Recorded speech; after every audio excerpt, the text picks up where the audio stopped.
নমস্কার বন্ধুরা, আজ আমি আপনাদের সঙ্গে শেয়ার করব চাল কুমড়োর প্লাস্টিক চাটনি রেসিপি। আর রেসিপিটা ঠিক এরকমই হবে। এটা খাওয়ার শেষ পাতে কিংবা শুধু আপনারা খেতে পারেন। এবার দেখে নিন রেসিপিটা আমি কিভাবে বানাই। রেসিপিটা বানানোর জন্য প্রথমে আমি 4 ভাগের 1 ভাগ চাল কুমড়ো নিয়ে নিয়েছি।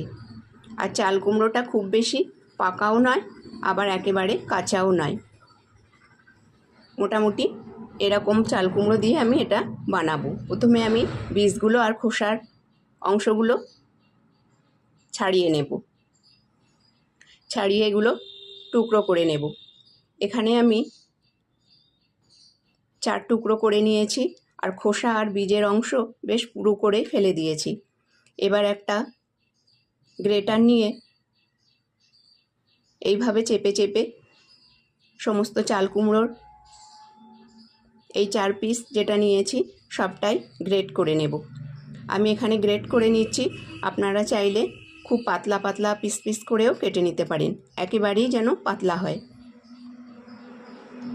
এই চাল কুমড়ো থেকে প্রচুর জল বেরোয়, দেখুন এটা গ্রেট করবার সময় প্রচুর জল বেরিয়েছে, এই জলটা ফেলে দিতে হবে।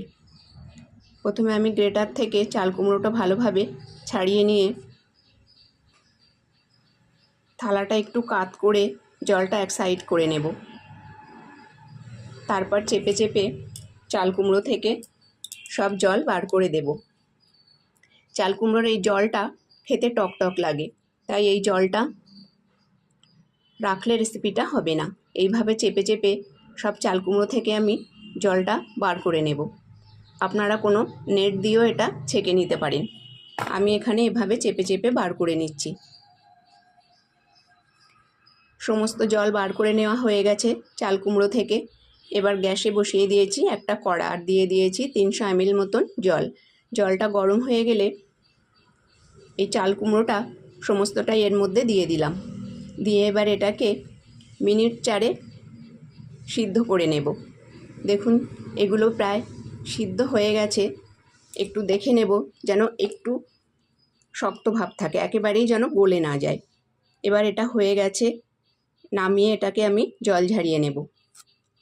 আবারও গ্যাসে কড়া বসিয়ে দিয়েছি, আর কড়াটা গরম হয়ে গেলে এখানে কয়েক পিস কাজু নিয়ে কাজুটাকে 2 টুকরো করে নিয়েছি। এবার এই কড়ার মধ্যে কাজুগুলো হালকা করে ভেজে নেব। এগুলো ভাজা হয়ে গেছে, এবার আমি কাজুগুলো সমস্তটাই উঠিয়ে নিলাম। এই প্লাস্টিক চাটনিতে কোনো রকম তেল ব্যবহার করব না, তেল ছাড়াই রেসিপিটা হবে। এবার এর মধ্যে দিয়ে দিলাম একটা বাটির হাফ বাটি জল। এবার যতটা পরিমাণ জল দিয়েছি অতটাই আমি চিনি এর মধ্যে দিয়ে দিলাম। এই রেসিপিটা বানাতে চিনির পরিমাণটা একটু বেশি লাগে, যেহেতু চাল কুমড়োর মধ্যে কোনো স্বাদ নেই, মানে কোনো মিষ্টতা নেই, সেই জন্য।